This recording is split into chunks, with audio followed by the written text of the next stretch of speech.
Mesdames, Messieurs, bonsoir. Il est 19h02 à Jérusalem et on commence, comme chaque jeudi soir, l'étude avec le Rav Shmuel Uziel. On rappelle que c'est grâce à Midrashet Yehuda Manitou que le cours a lieu chaque jeudi soir sur la Parashat Hashavua, Parashat Vayechi. On clôture le livre de Bereshit et on est toujours dans ces parachutes qui parlent de Yosef, de Chavodara. Erev Tov, effectivement, on va terminer le livre de Bereshit, mais comme on le dit toujours, ce n'est qu'un début. C'est-à-dire que c'est justement à la fin du livre de Bereshit que tout va véritablement commencer. Et ce que je vais essayer aujourd'hui de vous présenter, c'est encore une fois à partir du Rav Luria, et ça va être un peu différent de la semaine dernière. C'est justement ça qui fait la beauté des commentaires, c'est qu'ils ne sont pas tous seulement porté sur une manière de voir les choses et que le Rav Loria va nous présenter une nouvelle manière, différente, de voir ce qui s'est passé à la fin du livre de Bereshit et nous donner comme ça un éclairage un petit peu nouveau sur le livre de Shemot qui va pas tarder, effectivement, dès la semaine prochaine, à intervenir dans notre vie. Je crois que dans ce test, je vous préviens un petit peu à l'avance, mais bon, c'est normal, on va voir quelque chose qui a peut-être un rapport avec ce qu'on a vécu, peut-être pas à partir de Simchat Torah, mais en tout cas dans les longs mois qui ont précédé Simchat Torah, quand il y avait toutes les manifestations et les dissensions intérieures du pays. On a oublié Baruch Hashem tout ça, mais bon, il faut quand même s'en rappeler. Et on va voir qu'il y a un rapport et que le Rav Luria arrive à trouver justement un principe qui peut peut-être nous donner, comme j'ai dit, un éclairage nouveau sur ce qu'on a vécu et sur la paracha. Donc on va commencer par voir le texte tout d'abord. Et le commentaire du Rav Luria est tiré toujours de son commentaire sur la parashat Hashavua, donc il s'appelle Bet Gnazai, et qui est donc un commentaire qui comporte 10 ou 15 volumes dans lequel il explicite à chaque fois tous les sujets importants qu'il croit découvrir le long de la paracha. Ce qui va nous intéresser aujourd'hui, c'est de nous présenter la fin du livre de Bereshit, donc la paracha de Vayechi, Vayigash, Vayechi, qui vont ensemble, sous le biais, encore une fois, de Yehuda et Yosef. On va oublier le Mashiach ben Yosef, Mashiach ben David qu'on avait vu la semaine dernière, et là, il nous présente quelque chose de tout à fait nouveau. Il nous dit que la rencontre de Yehuda et Yosef, qu'on avait vue la semaine dernière, est une rencontre tout à fait particulière. C'est la rencontre entre un roi, Yehuda, et Yosef, qui est appelé Yosef Hatzadik. Le roi, donc, c'est-à-dire celui qui a la responsabilité politique de la direction du pays, de la direction de la nation. Donc, le roi, le politique, qui rencontre le tzaddik, c'est-à-dire celui qui est le religieux, le spirituel. Et donc, c'est sous cet angle-là qu'il va aborder la rencontre, et de là, il va nous apporter des éléments très intéressants sur l'ensemble du livre de Bereshit et la suite que nous allons voir dans le livre de Shemot. Il commence par nous soulever un point tout à fait particulier qui, durant la polémique entre Yosef et ses frères, on a vu que, je ne sais pas si vous vous en rappelez, mais on a vu que Yosef a été vendu, il est arrivé en Égypte, les enfants, enfin, il y a eu la famine, et regardez, si on prend maintenant tous les éléments à la fois, vous allez voir tout de suite, il y a quelque chose, pas qui cloche, mais qui est vraiment impressionnant. Donc, Yosef, il est détesté par ses frères, il est vendu en Égypte, il y a eu ensuite une famine, et les frères sont descendus chercher à manger, et il les a fait aller-retour, leur fait faire des allers-retours. Tout ça pour que, comme dit le Rav Luria, on arrive à réaliser la prophétie qui avait été dite à Abraham, durant laquelle, dans Bril ben Abetarim, dans lequel on lui avait dit que les enfants d'Israël seraient asservis dans un pays qui ne leur appartient pas. Le, le Rav Luria, ouais, c'est bon. Le Rav Luria demande la question suivante à la ligne 3. Qu'est-ce que la haine entre les frères a apporté à toute cette histoire? Parce qu'en fait, nous dit-il, on aurait très bien pu imaginer la même histoire sans en arriver à la haine. C'est-à-dire, Je vais donner l'exemple, surtout si vous avez l'habitude des commentaires en général plutôt modernes que l'on entend sur la paracha de Vaïgash et de Vaïechi. C'est-à-dire, ce qui se passe en général, c'est qu'on dit, vous voyez, il y avait une tension entre les frères parce qu'il y a eu, les rêves de Yosef. Dans ses rêves, Yosef, il a montré qu'il était celui qui devait diriger la famille et les autres n'étaient pas d'accord que ce soit lui qui dirige la famille. Il y en a certains qui vont plus loin et qui disent, oui, ils représentent tous les deux, on avait vu ça la semaine dernière, tous les deux manières de diriger Israël, deux manières d'être religieux, deux manières d'être juif, etc., etc. Il y a Yehuda, il y a Yosef. Le Rav Luria nous dit, d'accord, tout ça, ça fonctionne, même si les frères ne détestaient pas Yosef. Et donc, nous dit-il, il y a quand même quelque chose de bizarre. On insiste énormément sur le fait que Yosef et ses frères ne s'entendent pas. On aurait pu dire qu'ils ne sont pas d'accord. Aujourd'hui, on peut imaginer que si à la Knesset, c'est d'ailleurs assez courant, si vous voyez deux députés qui se hurlent l'un sur l'autre pendant les débats, ça ne veut pas dire qu'ils ne se rencontrent pas après à la buvette de la Knesset pour discuter ensemble de ce qu'ils vont faire le Shabbat après-midi ensemble. Parce que, bon, il y a un rôle. On peut ne pas être d'accord, alors on crie, on s'énerve, mais on n'est pas obligé de se détester à cause de ça. Et donc le Rav Luria se demande, mais en fait, pourquoi y avait-il besoin de cette haine profonde entre les frères, au point qu'on parle, ils veulent le tuer, etc. Mais pourquoi? Pourquoi on en arrive là? Tout ça, ça aurait très bien pu se faire sans la haine. Et regardez ce qu'il nous dit. Ligne 4, et c'est ça le point de départ de son commentaire, qui va nous amener, je dis, très loin, vous allez voir. Il nous dit, Mashma, je vais agrandir un petit peu pour que ça soit peut-être un peu plus clair, la ligne 4 ici, Mashma, שעצם השנאה והקנאה ביניהם היה חלק מהבניין שהיו צריכים בירידה מצרים. C'est-à-dire, nous dit-il, contrairement à ce qu'on peut penser, la haine entre eux était absolument nécessaire. C'est ce qu'il dit. Il dit, on est obligé d'admettre que si la Torah passe par le récit de cette haine et y insiste tellement, c'est que ce n'est pas anodin, c'est qu'il y avait véritablement quelque chose d'important dans la haine qui se produit entre les frères et Yosef, et qu'en fait, cette haine est indispensable au processus, on peut dire de Géoula, le processus de rédemption, qui va ensuite être provoqué par la haine et qui va ensuite amener les enfants d'Israël en Égypte. Il dit d'ailleurs, deuxième question, que certainement vous vous êtes déjà posée, c'est qu'au moment où Yosef fait ses rêves, on nous raconte que les frères sont venus voir Yaakov et lui ont dit, regarde ton fils, regarde qu'est-ce qu'il fait. Et il raconte tous les rêves. Qu'est-ce que dit le verset? Le verset dit, Vaïk anubo echav, les frères détestaient donc Yosef, ve'aviv shamar et adabar. Et Yaakov, shamar et adabar, il a dit, je vais attendre. Nous dit le Rav Luria, est-ce que c'est normal? Qu'est-ce qui a pris à Yaakov? Les frères viennent dire, on le déteste, on ne le supporte pas, on ne veut plus le voir. Et lui, qu'est-ce qu'il fait? Rien. Absolument rien. Et donc dit le Rav Luria, mashma chez lo asakloum, lo asashum peula, lo lachlish sinatam, velo lasbir kinatam. Il n'a rien fait pour diminuer, j'aurais pu dire, la hauteur des flammes. Qu'est-ce qu'il a fait? Rien. Et pourquoi?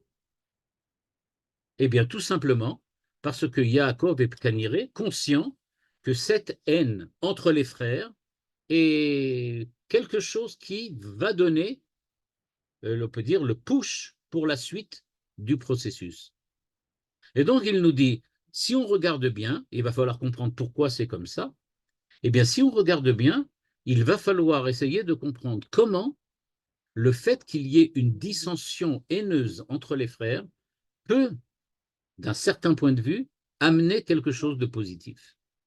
Alors, comme je disais, quand on était avant la guerre, on a vécu une période de dissension extrêmement grande et extrêmement violente, mais on se disait, bon, il faut que ça passe, etc. Mais là, le Rav Luria semble nous dire, ça peut arriver, voilà, les frères, en tout cas, c'est ce qui est arrivé, que c'est quelque chose qui parfois est nécessaire. Parfois. Évidemment, pas tout le temps. Le problème, évidemment, on va le voir, c'est de savoir quand est-ce que c'est positif et quand est-ce que ça ne l'est pas. Parce qu'on ne va pas dire que toutes les haines sont positives ou que toutes les haines sont négatives. Il dit précisément, il y en a des positives aussi. On va essayer de comprendre pourquoi. Eh bien, il nous dit, voilà, en fait, il y a dans toute l'histoire d'Israël des périodes dans lesquelles ce sont ce qu'il appelle des périodes de lumière et des périodes d'obscurité, puis ensuite la lumière, puis ensuite l'obscurité. On dirait l'histoire d'Israël est une suite de sinusoïdes. Enfin, une suite, c'est une sinusoïde. Et donc, ce qui se passe, c'est une suite de montées et de chutes.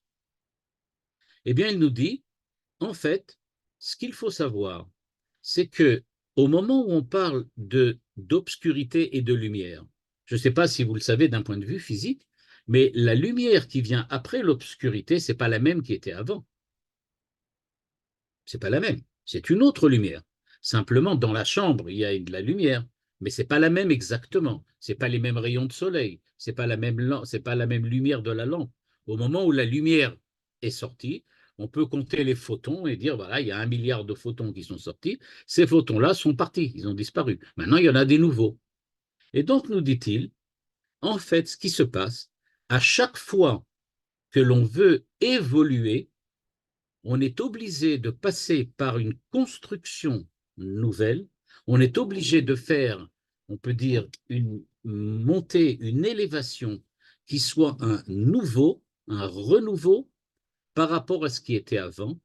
Et c'est pour ça que, au-delà du fait qu'il faut arriver à avoir la force et la puissance de faire quelque chose de nouveau, il va falloir au départ passer par un moment dans lequel on va détruire absolument la lumière qui était avant. Et il nous dit, on retrouve ce principe dans la Kabbale, on retrouve ce principe aussi chez les Chachamim dans le Midrash, mais il dit, il faut savoir, on ne peut pas créer quelque chose de nouveau, nous dit-il, et c'est une idée qui revient aussi en philosophie, notamment dans les philosophies de l'évolution, des philosophies historiques, qui disent que pour qu'il intervienne quelque chose d'absolument nouveau, il y a nécessairement besoin de passer par une période durant laquelle ce qui existait avant disparaît, on va dire, perd de sa présence. Au moment où c'est effectivement ce qui lui arrive, eh bien, à ce moment-là, on va pouvoir reconstruire avec autre chose, différent. Donc, il dit, toute évolution demande un passage à vide. Il faut passer par le vide, par le blanc, par l'obscurité. Sans cette obscurité, on va se trouver nécessairement obligé de continuer ce qu'on a toujours fait. Où est-ce qu'on retrouve cette idée-là, évidemment? C'est au niveau de la tchouva. Quand on dit que quelqu'un fait tchouva, ça ne veut pas dire qu'il redevient comme avant. Ça veut dire qu'il redevient meilleur. Faire tchouva, ce n'est pas redevenir comme avant, parce que ce n'est pas possible.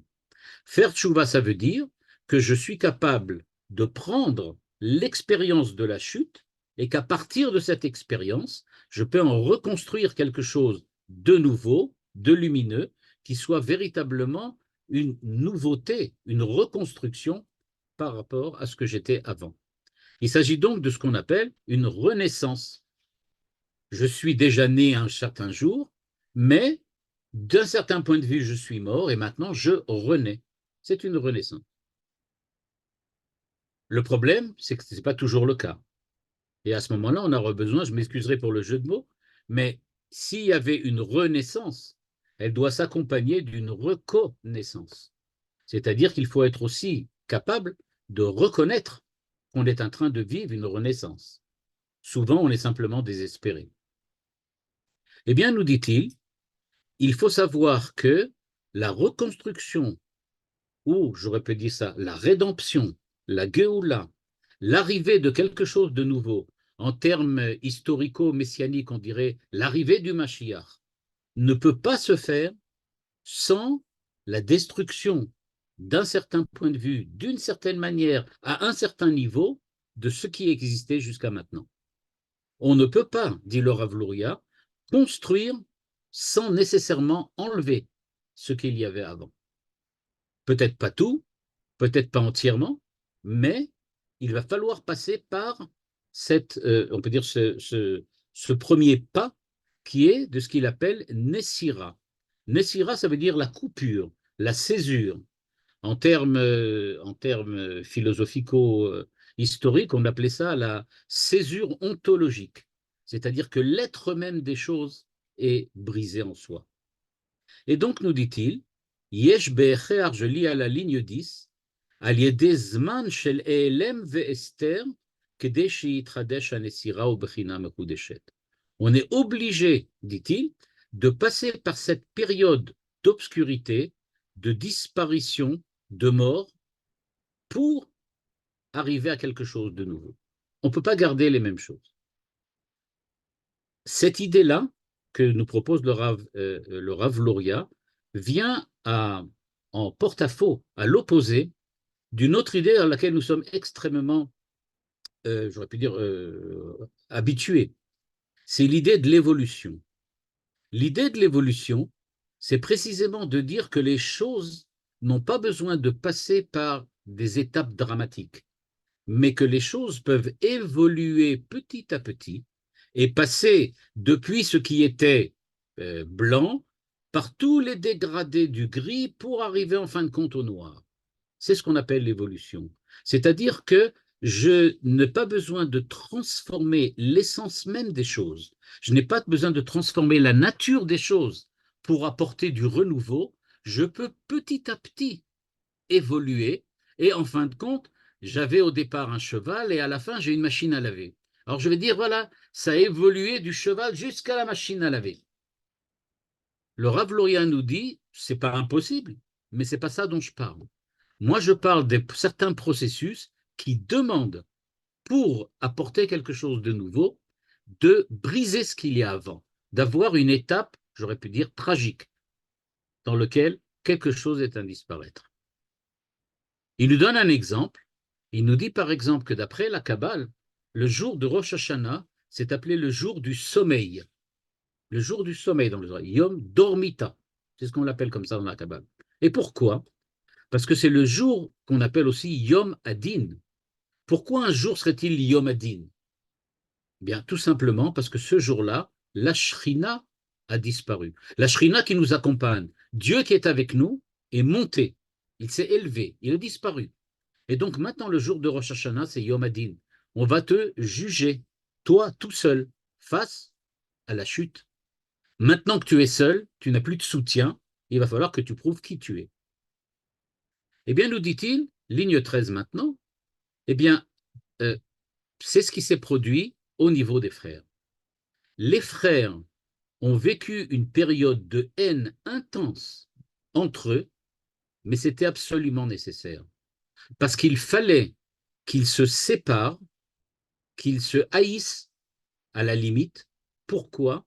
Parce que plus tard, on va devoir construire quelque chose de nouveau qui va s'appeler dans le livre de Shemot, Iné Am Bene Israël Bemitzrayim. C'est-à-dire que le livre de Shemot, les commentateurs nous le rappellent, on voit que Pharaon parle de Am Bene Israël, le peuple des enfants d'Israël. Mais on ne connaissait pas un peuple. Nous, ce qu'on connaissait, c'était quoi? Ben, on connaissait la famille de Yaakov. Est-il possible de passer d'une famille et d'évoluer et de devenir un peuple? Le Rav Luria nous dit c'est peut-être possible, mais si on veut entamer un processus dans lequel on veut créer des liens extrêmement profonds entre différents caractères, entre différentes personnalités, par exemple, Yehuda le roi, Yosef le tzaddik, Dan qui est, je ne sais pas, celui qui est chargé, préposé à la sécurité, je ne sais pas, chacun ayant une certaine fonctionnalité, chacun ayant chacun un caractère, eh bien chacun veut que son caractère, que sa personnalité soit prépondérante. Donc demander à tous ces hommes, on peut dire exceptionnels, d'être entre eux, d'entre eux de créer quelque chose de nouveau, nous dit le Rav Luria, ça ne peut pas se faire si au départ, chacun d'entre eux ne va pas jusqu'au bout de ce qu'il est vraiment. Si Yosef n'est pas Yosef jusqu'au bout, et que Yehuda ne va pas jusqu'au bout de sa Yehudaïté, eh bien jamais le peuple d'Israël ne va pouvoir exister ensuite en Égypte. La création d'une nation unie, c'est-à-dire d'une nation qui représente des hommes différents, mais ensemble, demande à ce que le caractère de chacun soit, j'aurais pu dire, arrivé à sa perfection dans sa spécificité. Et donc chacun doit mettre en exergue sa spécificité pour qu'on puisse être ensemble, tous ensemble, par la suite. D'où l'évolution haineuse qui a apparu dans la famille de Yaakov. Et donc il nous dit précisément, la haine des frères était nécessaire, parce qu'il fallait que les frères soient, chacun d'entre eux, jusqu'au bout, ce qu'il est vraiment, que chacun exprime véritablement ce qu'il a à donner en tant que tel, en tant que tribu par la suite, comme on le verra dans le livre de Shemot et dans la suite de la Torah, dans lequel chaque tribu a une spécificité, chaque tribu a quelque chose à apporter au peuple d'Israël. Eh bien, nous dit-il, eh bien, pour que ça soit effectivement un peuple uni, il faut que chacun puisse exprimer véritablement qui il est et de façon parfaite. C'est pour ça qu'il nous dit, il y a ce qu'on appelle dans le livre de Avot, dans les Pirkei Avot, on dit que les binyan tseirim ne'arim stira ou stira zekenim binyan. C'est-à-dire quand des jeunes construisent quelque chose, en fait c'est une catastrophe, c'est une destruction. Mais quand des personnes âgées, zekenim, ze shekana chochma, des gens sages, détruisent quelque chose, c'est parce qu'ils ont l'intention de faire binyan, une construction. Il y a besoin véritablement de passer par cette période, par ce passage de destruction, de haine entre eux pour pouvoir créer une union. Sinon, ce n'est pas possible. Chacun doit savoir qu'il est vraiment ce qu'il est. Je ne sais pas si vous vous rappelez, mais il y a quelques semaines, au début de la guerre, on avait vu comme ça un slogan qui disait peu importe si on est à gauche, à droite, ce qu'on fait ou ce qu'on ne fait pas, on est tous ensemble maintenant dans la guerre pour lutter pour Israël. Eh bien, ce que les enfants d'Israël maintenant ont dit, on va dire comme ça, que les Juifs d'Israël ont dit, c'est qu'ils ont dit en fait, on se rend compte qu'on peut être à gauche complètement, à droite complètement, ça n'empêche pas qu'on est tous ensemble. C'est ça ce que ça voulait dire. Et donc, ce qu'on a voulu dire, c'est que l'union, elle ne se fait pas en effaçant les différences, mais au contraire, dit le Rav Luria, en les mettant en exergue. On va d'abord montrer qui on est, et après, on peut montrer qu'on est capable de s'unifier. D'où l'importance extrême de l'union que l'on voit maintenant en Israël, parce qu'elle montre que les différences sont des différences, parce qu'on s'est suffisamment battu pour montrer qu'on était différents. Mais maintenant, on est aussi capable de montrer qu'on est ensemble. D'où l'importance de cette union qui est véridique. Et donc, nous dit-il à la ligne 16, Nimtsa le fisé, que la suite de ce qu'on a vu ensuite dans la paracha de Vaïgash, eh bien, qu'est-ce qui s'est passé? Ça a continué. Les frères sont venus en Égypte. Yosef, qu'est-ce qu'il leur a dit? Eh bien, vous êtes des espions. Retournez là où vous êtes venus. Revenez avec votre frère. Je prends vos frères en prison. Ils repartent, ils leur donnent la coupe. Ils reviennent. Il a dit, alors j'en prends encore un autre. Qu'est-ce qu'il cherchait à faire, nous dit le Rav Loya?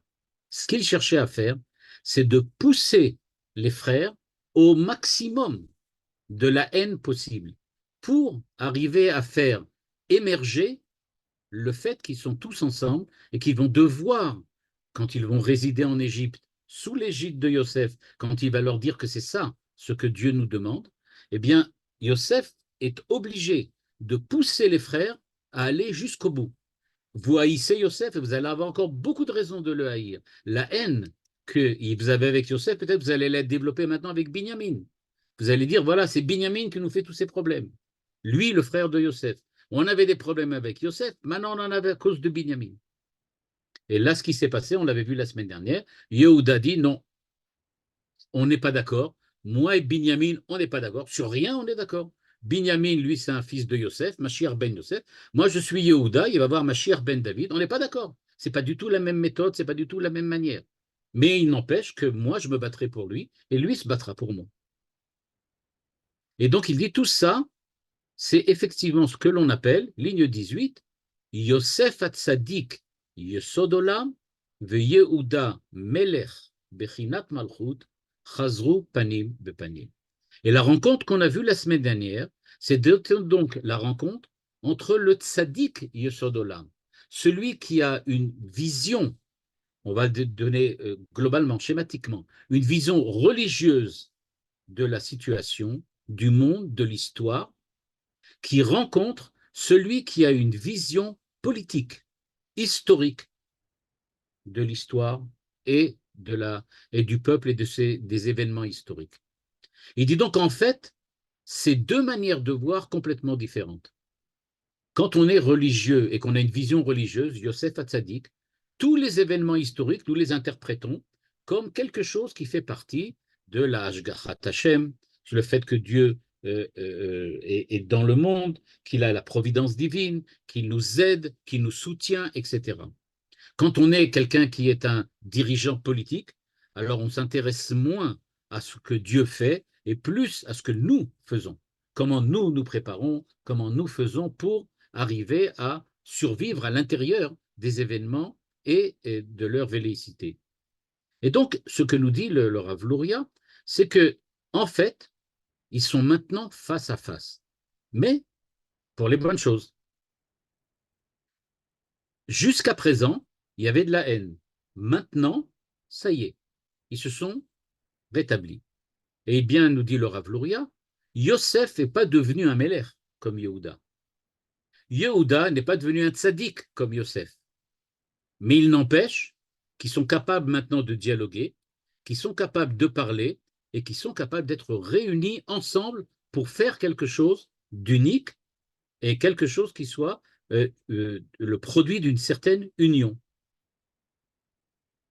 À ce niveau-là, nous dit-il, eh bien, lo ayastam itpaisut shel riv shenaasa shalom benem. Il nous dit cette rencontre, en fait, elle n'est pas simplement la description de quelque chose qui semblerait être, il y avait des problèmes dans la famille, il y avait des tensions, le beau-père il n'aimait pas la belle-sœur, etc., etc. Et puis en fin de compte ils se sont rétablis. Non, c'est pas ça.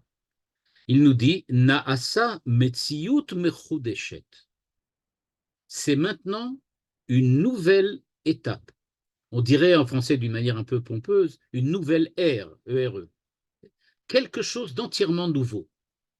Parce que jusqu'à présent, c'était une famille pour laquelle chacun, on peut dire, était focalisé sur sa façon de voir, et que maintenant ils sont tous une famille toujours, mais qui est maintenant plus seulement focalisé sur lui-même, mais qui est focalisé sur l'union entre les différentes personnes et les personnalités de la famille.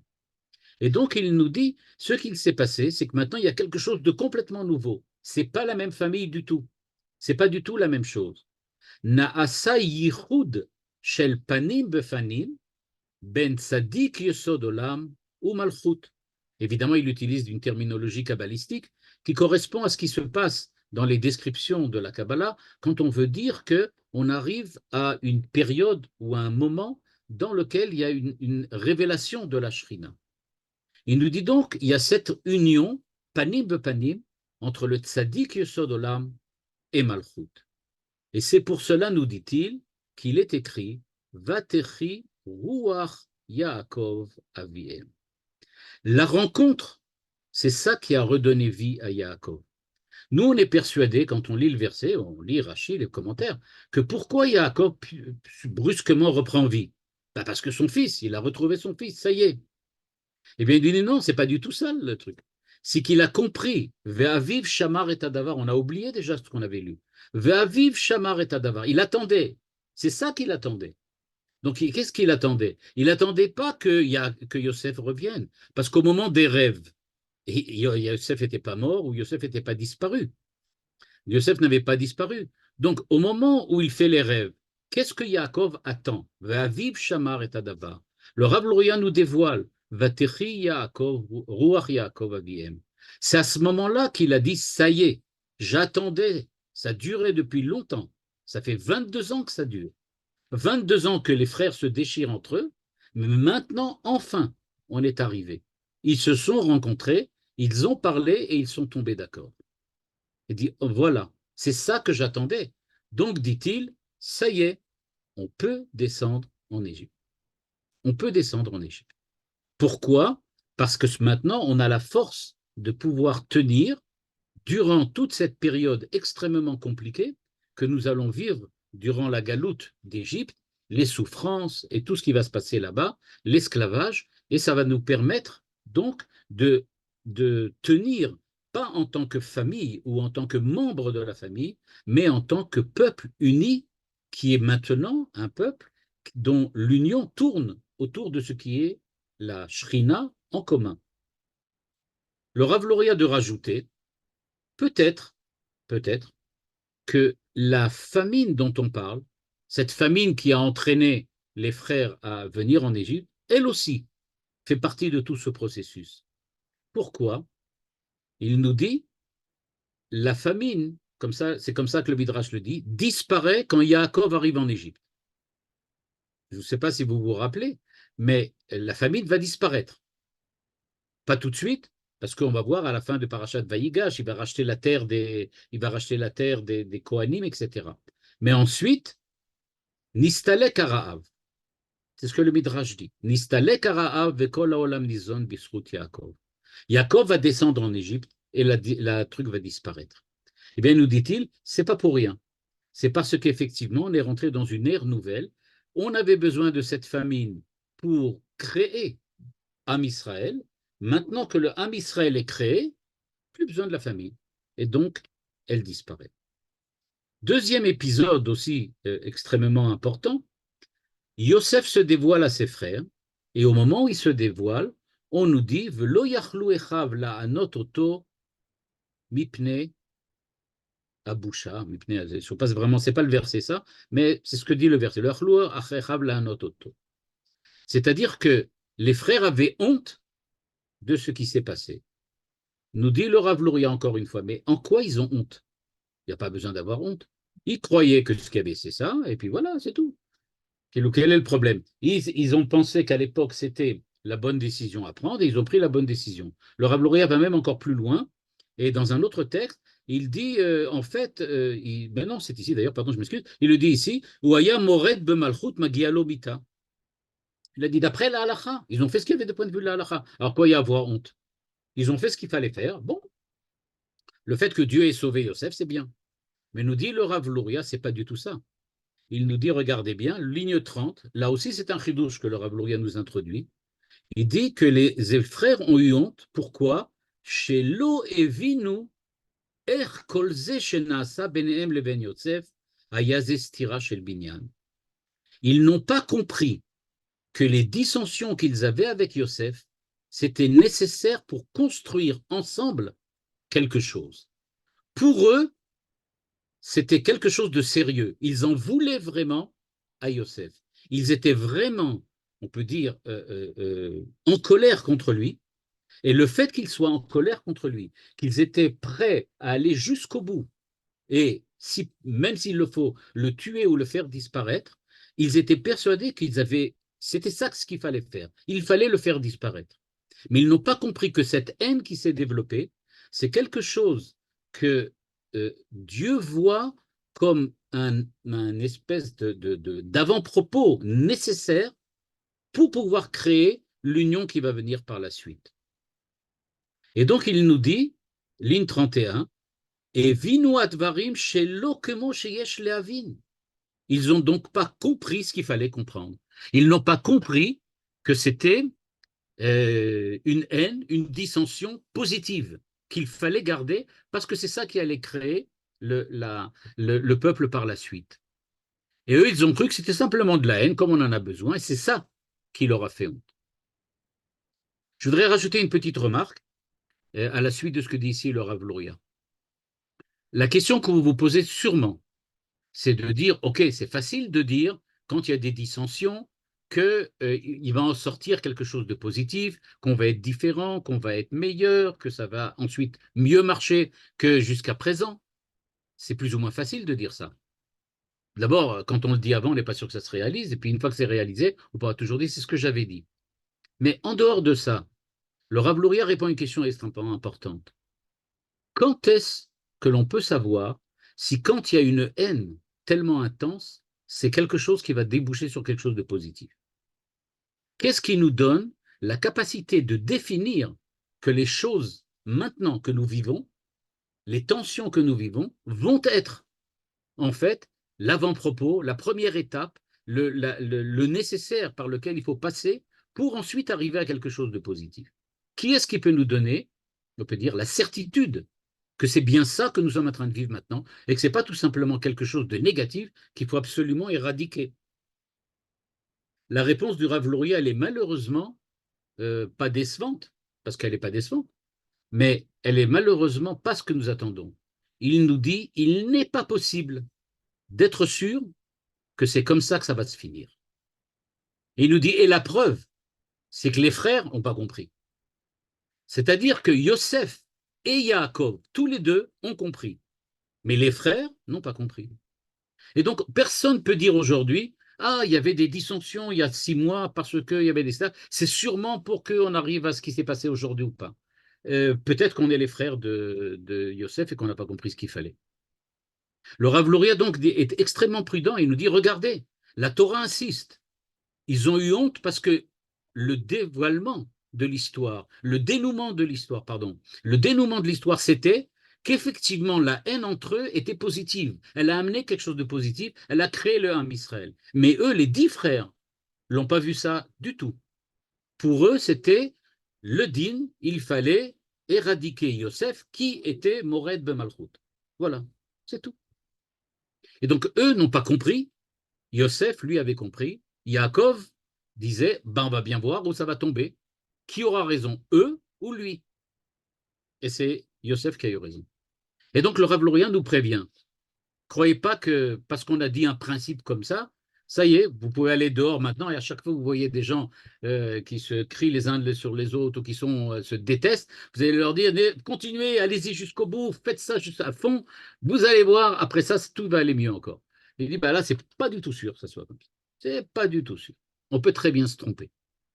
C'est-à-dire, en gros, nous dit le Rav Louria, c'est après que ça se finit qu'on voit comment c'était. Et voilà. On n'a pas la possibilité de le dire avant.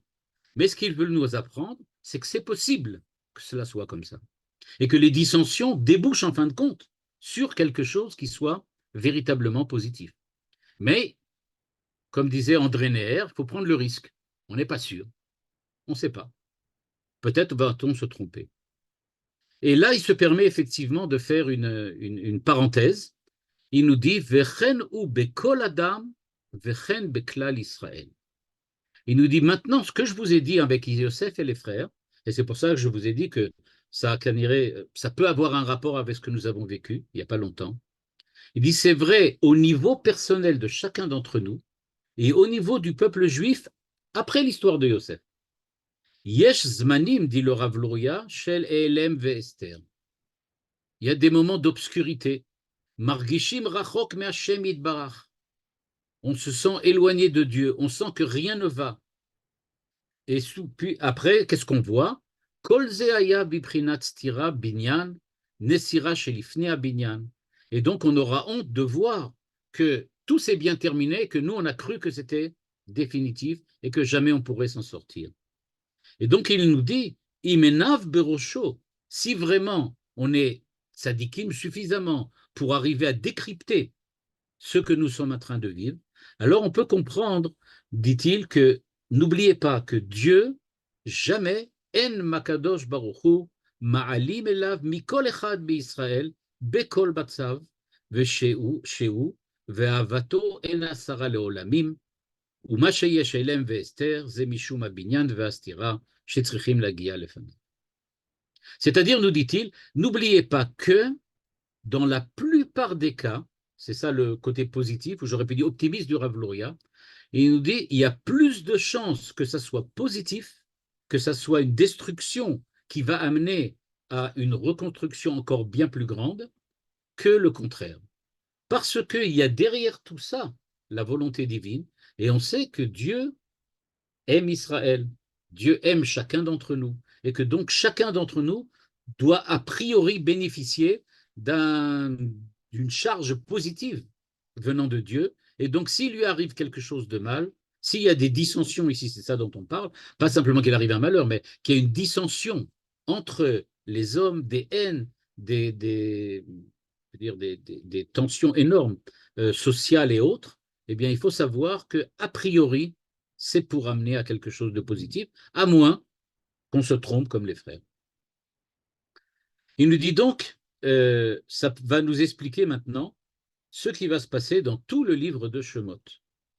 Parce que on lit l'histoire de Yosef et on se dit, bon, bah, d'accord, voilà, on a compris maintenant que ce qui se passe cette semaine dans Vayechi, Yaakov va mourir, les enfants d'Israël vont rester en fin de compte en Égypte, ils vont là-bas se multiplier. Donc, comme nous avait dit la semaine dernière le Rav Gloria, preuve que ça a marché, c'est-à-dire que l'union s'est bien véritablement construite comme il le fallait.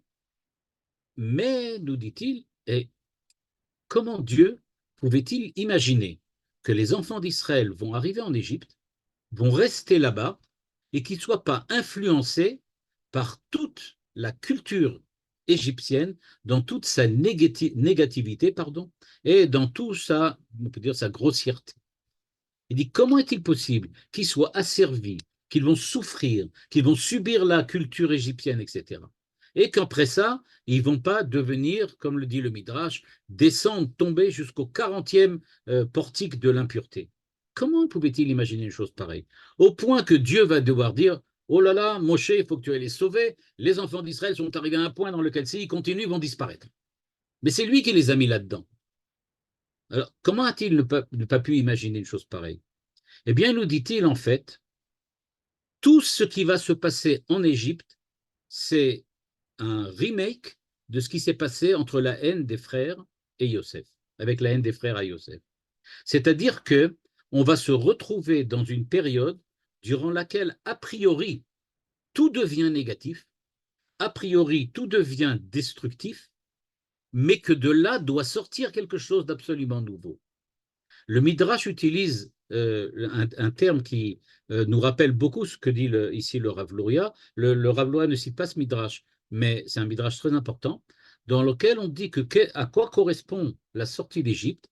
D'après le Midrash, c'est comme quelqu'un qui viendrait sortir le nouveau-né d'une vache, un petit veau, du ventre de la mère et le sortir du ventre de la vache et le sortir dehors. C'est-à-dire que le Midrash voit l'Égypte comme la vache qui va enfanter le peuple d'Israël, pas celui qui est descendu en Égypte, mais celui qui va en sortir par la suite.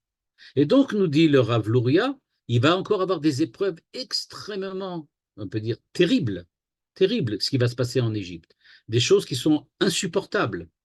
Il nous dit, mais tout ce qui va se passer là-bas, en fait, ça va créer un nouveau veau, un nouveau-né, quelque chose d'absolument nouveau qui n'existait pas au moment où les enfants d'Israël sont descendus en Égypte. Ils sont descendus comme une famille fondée autour de personnalités particulières, individuelles, qui étaient prêtes à être soudées. Ils sont sortis comme un peuple soudé. C'est plus du tout la même chose. Il y a déjà chez les frères, comme on l'a vu tout de suite, on l'a vu dans le texte que nous avons lu maintenant du Rav Luria, il y avait chez les frères cette propension à s'unir, cette volonté de s'unir, mais l'unité elle-même, elle ne s'était pas encore faite. Par contre, après les 210 ans d'Égypte, c'est un peuple entier, uni, qui va sortir d'Égypte. Encore une fois, avec les personnalités des tribus, mais unis. Et donc, nous dit-il, tout ça, c'était pour en arriver là. Et donc, nous dit le Rav Luria, qu'est-ce qui avait été dit dans la prophétie d'Abraham? Il avait été dit qu'ils allaient recevoir la terre d'Israël, qu'ils allaient être esclaves et qu'ils allaient sortir et recevoir la terre d'Israël. Et brusquement, vous vous en rappelez certainement, Abraham demande Bame Eda ki irachena. Comment puis-je avoir la certitude que nous allons hériter de la terre? qu'est-ce que demandait Abraham? Eh bien, nous dit-il, Kol seder agalut Mitzrayim, העינוי, השעבוד, כל זה הוא בחינה של נסירה, כדי שאחרי זה ביציאתו יצאו ברכוש גדול כנסת ישראל וקודשה בריחו פנים בפנים, יזכו לקבל את התורה, כמו שכתוב, פנים בפנים דיבר השם עמכם. Nous dit le Rav Luria, en fait, la réponse de Akadosh Baruch Hu à Abraham, c'est de dire, vous allez souffrir. C'est-à-dire, il lui dit, effectivement, ils vont passer des épreuves extrêmement pénibles parce que grâce à ces épreuves-là, ils vont avoir les capacités d'être un peuple qui est digne de recevoir la Torah parce que leur unité les met face à moi Dieu, de telle façon que nous pouvons maintenant créer une alliance entre nous. Une alliance qui va se réaliser par la suite dans l'histoire. Évidemment, l'histoire du désert pendant 40 ans, mais surtout l'histoire en Eretz Israël, puis pendant la Galoute et le retour en Eretz Israël, avec tous les Midrashim qui racontent que les enfants d'Israël, la Shrina, évidemment, elle était en Israël, en terre d'Israël. Elle est restée sur le Kotel Amaharavi, elle est partie avec les enfants d'Israël en Galoute, et évidemment, la Shrina est revenue quand les enfants d'Israël sont revenus, comme on nous le raconte le Midrash avec Rachel. Donc, ce que l'on voit, c'est que l'on voit bien que, en fait, ce que demande Abraham, c'est dire, qu'est-ce qui me garantit qu'on va être vraiment avec toi, que tu vas être avec nous? Eh bien, il dit, nous serons véritablement, tout le peuple d'Israël va pouvoir bénéficier de la présence de la Shekhinah, parce que, précisément, on va passer par des épreuves extrêmement dangereuses qui vont nous permettre de nous transformer et d'être un peuple nouveau, quelque chose qui n'existe pas, quelque chose qui n'a jamais existé et qui visiblement n'existera jamais d'autre, à part nous. Donc nous dit-il, c'est ça ce qu'Abraham a demandé. Et Dieu lui répond, c'est ça, les épreuves. On reconnaît, parce qu'on l'a déjà vu une fois ou deux déjà chez le Rav Luria, le fait qu'il insiste toujours. On ne peut pas, comme on l'a vu au début du texte, passer d'une étape à l'autre sans passer par des épreuves, c'est-à-dire sans passer par des moments pénibles, par des souffrances, surtout, s'il dit, les souffrances de la création de quelque chose de nouveau. La créativité d'une nouveauté, la créativité, pardon, qui est demandée à la naissance, on peut dire à l'émergence de quelque chose de nouveau, c'est quelque chose qui peut parfois passer par des moments extrêmement difficiles. On connaît beaucoup d'artistes qui racontent quelle est la difficulté de la création, aussi bien les créations littéraires les peintres ou les sculpteurs, qui racontent comment ça peut être difficile. Eh bien, nous dit le Rav Luria, en tout cas c'est ça ce que lui pense, il n'y a pas d'autre possibilité. Comme on le dit le célèbre dicton, la vie, c'est pas un long fleuve tranquille. Il va falloir passer par des moments extrêmement difficiles. On va juste terminer, enfin pas tout à fait, mais en tout cas, il termine dans ce texte avec les lignes suivantes, à la ligne 9. Il dit Kol gadlut mevid dvekut gmura ad shemerov dvekut na'asa shuv kechad ubetelim echad lasheni. Il nous dit à chaque fois que nous atteignons un niveau qui soit nouveau, c'est-à-dire qu'on atteint une possibilité, une capacité d'être dans un état de devekut, c'est-à-dire qu'on est en rapport, en relation avec Dieu, eh bien, d'un certain point de vue, on perd notre personnalité, notre individualité, ce que nous sommes véritablement. Et donc, pour pouvoir créer une union, il faut que ça soit une union entre des personnes différentes. Autrement dit, il insiste sur ce principe dont j'avais parlé au début. Pour pouvoir unir quelque chose, dit-il, il faut qu'il y ait deux êtres différents. Dans un couple, il faut qu'il y ait deux personnes différentes. Si jamais on essaye de faire un couple avec deux fois la même personne, alors on arrive à une personne, mais on n'arrive pas à un couple. Un couple, c'est l'union de deux personnes qui ont chacun leur caractère et qui sont différents. Sinon, ça ne fonctionne pas. Ce n'est pas une union. Ça veut dire une annihilation. On s'annihile dans quelque chose. Mais dit-il, on veut respecter l'individualité, la personnalité de chacun des membres de cette réunion, de cette Devekut. Et donc il dit, on ne veut pas être Betelim Echad Lacheni. On ne veut pas être Betelim Echad Lacheni. Et donc nous dit-il, pour arriver à faire le Yichud, il faut nécessairement que chacun puisse développer son propre caractère, sa propre individualité, sa propre nature. Quand chacun développe sa nature, alors il y a lieu de créer une unité. C'est l'idée de base du Rav Luria. L'unité demande la différence. L'unité demande la pluralité. Et c'est pour ça que, par exemple, Manitou insistait toujours sur le fait que la Torah est universelle, dans ce sens qu'elle respecte les valeurs de chacune des valeurs, pardon, elle respecte chacune des valeurs, mais qu'elle demande l'unité des valeurs. Mais si on efface une valeur, alors ce n'est pas l'unité des valeurs, c'est un manque. Il faut respecter l'unité des valeurs, c'est-à-dire qu'il faut respecter les valeurs en tant que telles pour pouvoir les réunir ensemble dans une unité. Et donc c'est extrêmement compliqué.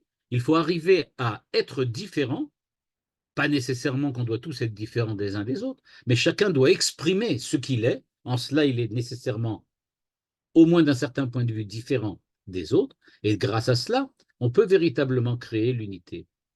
Et il dit, on doit donc passer par des périodes d'obscurité, des périodes de dissimulation. Et donc, nous dit-il, Kede sheyeh shayach hayichud. ולכן מתחיל הבחינה של לכי ומעטי את עצמך להיות מיעוט, ואחר כך שוב גדלות, כי על ידי זה יהיה הייחוד. Il fait ici allusion au Midrash qu'au moment où Dieu a créé le monde, il avait créé Shne Meorot Agdolim. Il avait créé le soleil et un autre soleil. Et donc, il avait appelé la lune. Et donc, la lune est partie voir Dieu et elle lui a dit, comment est-il possible qu'il y ait deux rois sous une même couronne? Comment peut être deux Meorot? La question de la lune, nous dit le Rav Luria, était la question suivante. Comment veut-il qu'il y ait unité entre lui et moi, entre le soleil et moi, si on est pareil? On va s'annuler l'un l'autre. On va être les mêmes. Donc on n'est pas deux, on est un. Donc on n'est pas unis. On a tout simplement disparu. Chacun d'entre nous disparaît dans l'autre. Donc on n'est pas vraiment unis. Réponse de Dieu, Lechi ma'ati et atzmer. Tu vas te diminuer, c'est-à-dire que tu vas exprimer une personnalité différente de celle du soleil, et à partir de maintenant, il peut y avoir yichud. Maintenant, vous pouvez être ensemble et être unifiés. On va donc, pour résumer ce que dit ici le Rav Luria, on voit donc qu'il y a deux éléments véritablement importants, nous dit-il, à apprendre de l'histoire de Yehuda et de Yosef. C'est premièrement qu'il y a toujours, dans n'importe quelle période que nous vivons, il y a toujours des difficultés et qu'il faut savoir que peut-être ces difficultés sont là pour précisément nous faire passer d'un état, d'une étape, d'un niveau 1 à un niveau 2, à quelque chose de différent. Et donc, on a besoin de ces difficultés. Et pourquoi? Parce que ces difficultés, elles permettent d'exprimer véritablement ce que nous sommes et qui nous sommes. Il y a en philosophie et en psychologie ce que l'on appelle la révélation des situations limites. C'est-à-dire que qui se révèle véritablement? Celui qui est mis dans une situation dans laquelle il n'a pas d'autre possibilité de surmonter, par exemple, quelqu'un qui vit la maladie de son conjoint. Eh bien, dans cette situation-là, eh bien, il vit véritablement ce malheur, cette catastrophe, de telle façon qu'il n'y a rien à faire. Il ne peut pas résoudre le problème. Mais lui va se révéler vraiment et lui va véritablement affirmer qui il est. Il faut, dit le Rav Luria, il faut que chacun s'affirme. Et pour pouvoir s'affirmer, il faut passer par des situations limites, c'est-à-dire des situations qui ne te donnent aucun choix. C'est cela, ce qu'il appelle ici la Nessira. On va devoir te mettre dans une situation dans laquelle tu n'as pas l'habitude, dans laquelle tu n'es pas fait pour, et pourtant c'est cela qu'on te demande véritablement de résoudre, parce que c'est la seule solution pour que toi tu sois vraiment ce que tu es. À partir du moment où tu arrives à définir et à faire émerger ta véritable identité, à ce moment-là, tu peux véritablement passer à une autre étape, au niveau personnel, au niveau du peuple, etc. Deuxième chose que nous dit le Rav Luria extrêmement importante, c'est pas toujours facile de savoir si les difficultés que nous vivons sont des difficultés qui sont nécessaires ou bien c'est tout simplement des problèmes qu'il faut résoudre. Eh bien, nous dit-il, il n'y a pas de solution. C'est-à-dire, il faut le vivre et faire le bon choix. Mais on peut se tromper. La preuve, les frères de Yosef se sont trompés. Ils n'ont pas réussi à décrypter, à lire l'histoire de leur propre famille de la bonne façon. C'est quand Yosef leur a montré ce qui s'est passé qu'ils ont compris combien et comment ils s'étaient trompés de chemin complètement. Et donc, dans cette lecture, le Rav Luria nous propose donc, d'un certain point de vue, d'être optimiste. Les difficultés qu'on passe quelquefois en Israël, avec les tensions qu'il y a entre nous, peut-être c'est justement quelque chose qui va nous permettre, chacun d'entre nous, de révéler qui nous sommes et en fin de compte de pouvoir créer une véritable union. Espérons que c'est le cas. Et sinon, eh ben, ça veut dire que ce sont des problèmes que nous allons devoir résoudre. Voilà. Voilà.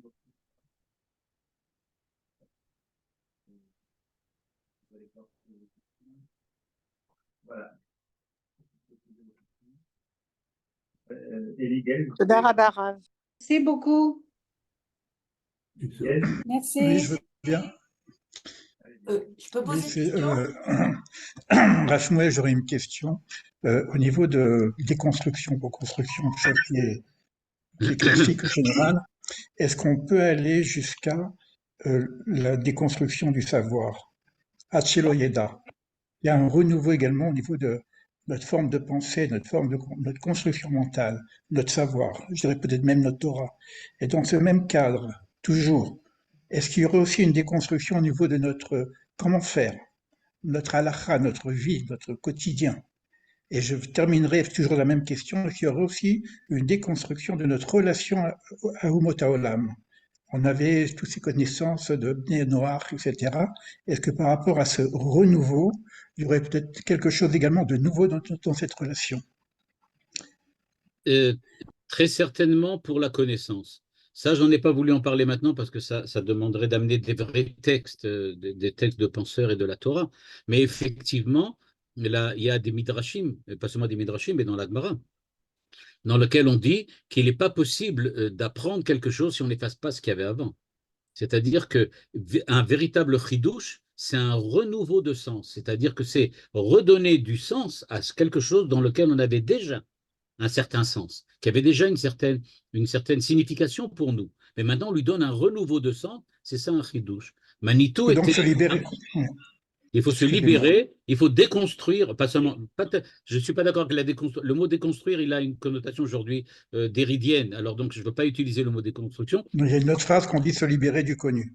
Voilà, exactement. Il faut donc sortir des sentiers battus et aller ailleurs parce que c'est là-bas que ça marche. Est-ce que vous avez demandé aussi sur le rapport avec la halacha? La halacha, je suis beaucoup plus sceptique. Je ne pense pas qu'il y a une déconstruction ou un changement à faire au niveau de la halacha. Je pense que la halacha, elle est suffisamment, elle a à l'intérieur d'elle-même, elle a déjà des systèmes qui lui permettent de passer d'une unité à une autre unité par le fait qu'il y a toujours des poskim qui viennent, qui réutilisent ce qui a été dit avant, et la réutilisation de ce qu'ils ont fait avant d'une certaine manière dans un autre contexte fait que la halakha contient déjà en elle ce processus de renouvellement tout le temps. C'est pour ça que des choses qui n'existaient pas il y a 20 ans, aujourd'hui on est capable de dire, les chachamim sont capables de nous dire comment la halakha donne son avis sur les choses d'aujourd'hui, et inversement des choses qui étaient considérées comme Aleph il y a longtemps, aujourd'hui on les considère comme bêtes du point de vue de la halakha, parce que les chachamim, les posquets halakha sont arrivés à cette conclusion. Au niveau du rapport avec les nations, je vais être un petit peu, je vais être un peu comme ça pessimiste, je dirais que comme il n'y avait jamais rien de construit jusqu'à maintenant, je ne vois pas vraiment ce qu'on peut vraiment déconstruire, quoi. Merci. Justement, je voulais poser une question par rapport à ça, parce que vous vous êtes référé tout à l'heure aux dissensions à l'intérieur du peuple d'Israël. Mais Ishmaël, il fait partie de la famille. Vous n'avez pas fait aucune allusion à l'opposition, la guerre maintenant que nous avons avec Ishmaël. J'ai parlé avec la période d'avant, c'est déjà pas mal. J'ai avancé de 2500 ans. Ouais, c'est déjà pas mal. Mais si je voulais parler de la guerre d'Ishmaël, alors peut-être que si j'avais une heure de plus, j'aurais pu le faire. Je vais vous montrer maintenant le texte qui est devant vous. Vous voyez, c'est le texte que nous avons étudié, voilà, maintenant, qui se termine là. Et voilà, et vous voyez maintenant, la suite du texte, c'est un autre texte du Rav Luria, et vous voyez de quoi il parle. Pardon. ועוד ביאור הדברים, אדם עד ראשון נכנס לגן עדן, לעובדה ולשומרה, הכוונה לשמור מאחיזת הרע מצד ישמעאל ומצד עשיו. C'était la suite. Voilà. Donc c'était la suite. Si j'avais eu plus de temps, je serais arrivé, vous voyez, il parle sur Ishmaël, Esav, etc. Il y a la suite. Il y a la suite. Effectivement, il y a lieu de demander, effectivement, qu'est-ce qui se passe à ce niveau-là. Et donc, et quel rapport on doit avoir moi, je considère que les gens du Hamas, mais c'est vraiment personnel, je dis maintenant, simplement, c'est même pas une idée, c'est simplement une manière de voir les choses, quoi. Je dirais que ce que les gens du Hamas, je crois que les appeler Ishmaël, c'est insulter Ishmaël. C'est même pas Ishmaël. Je pense que le Rav Luria, il parle, il dit que, dans ce texte-là, il dit que quand Ishmaël et Esav, écoutez bien, il dit quand Ishmaël et Esav se dégradent, ça devient Amalek.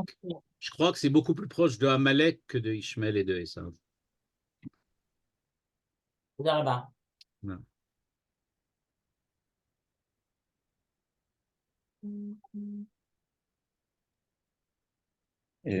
Rav Luria, Rav Oziel, sous notre rachat, lorsque Yaakov meurt, les enfants, les frères ont très très peur. Ont très peur que Joseph euh, leur fasse du mal. Et à Oui, ce moment-là, Joseph pleure. On a l'impression qu'effectivement, comme vous l'avez dit, les frères n'ont pas compris. tout à Est-ce fait. que vous pouvez intégrer ce passage de la Torah dans le cadre de votre exposé aujourd'hui? Oui, tout à fait. Ce qui se passe à ce moment-là, c'est que tant qu'il y avait Yaakov, eux, ils étaient persuadés que l'union entre eux était par le biais de Yaakov. C'est-à-dire, ils pensaient que nous, les frères, on est différents de Yosef.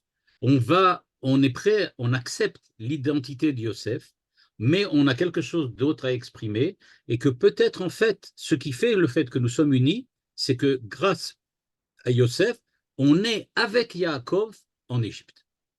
Mais tant que Yaakov est en Égypte, il y a la possibilité que cette union puisse véritablement, j'aurais pu dire comme ça, émerger, qu'elle puisse pousser, qu'elle puisse véritablement grandir. Mais dès que Yaakov va disparaître, c'est terminé. Qu'est-ce qui va se reproduire? Il va se reproduire la même haine et la même tension qu'il y avait avant. Et donc, eux sont persuadés que Yaakov va résoudre les problèmes. Ça, j'en ai pas tellement parlé, j'ai pas eu le temps, mais c'est Yaakov, ils avaient l'idée que Yaakov va résoudre les problèmes. C'est lui qui va résoudre. Et donc, ils ont peur quand il va se... Et Yosef pleure en lui disant, mais c'est pas du tout ce que c'est l'intention du système. Le processus, c'est pas du tout ça. C'est que nous fassions quelque chose ensemble. Je peux poser une question? Ben, Vadaï. Cette diversité entre les deux, pour les unir, est-ce que ça peut pas s'appeler Ichud Amidot, B'etzem? Tout à fait, c'est ce que j'ai dit tout à l'heure aussi. J'ai aussi cité Manitou en disant que Manitou incite sur Ichud Amidot, en disant que chaque mida, on doit insister sur l'individualité de chaque mida, que chaque mida doit être amené à son maximum de réalité, à son maximum de maturité. Chaque mida doit être mature et mûr pour qu'on puisse l'unir vraiment dans l'unité des valeurs. Si les valeurs sont effacées, alors ce n'est pas l'unité. Ben, ce qui a été réussi entre Yosef et Yehuda, finalement, c'est pas éternel, puisque on a de nouveau, le problème se pose. Oui, oui, c'est vrai. Ça va ensuite s'effilocher, il y aura des différentes périodes, on voit ça après, et bon, le Rav Luria aussi, il en parle là aussi dans d'autres textes dans lesquels il parle qu'on voit qu'à différentes périodes de l'histoire d'Israël, ben, l'histoire de Yehuda et Yosef, elle, encore une fois, ça éclate, ça se revient avec l'histoire des deux royaumes, le royaume d'Israël, le royaume de Juda, dans lequel on retrouve exactement le même schéma. Et donc, après ça, il y a les 10 tribus, et bon, et donc tout ça, ça se retrouve après. טוב, oui. תודה. בבקשה. תודה רבה. בבקשה.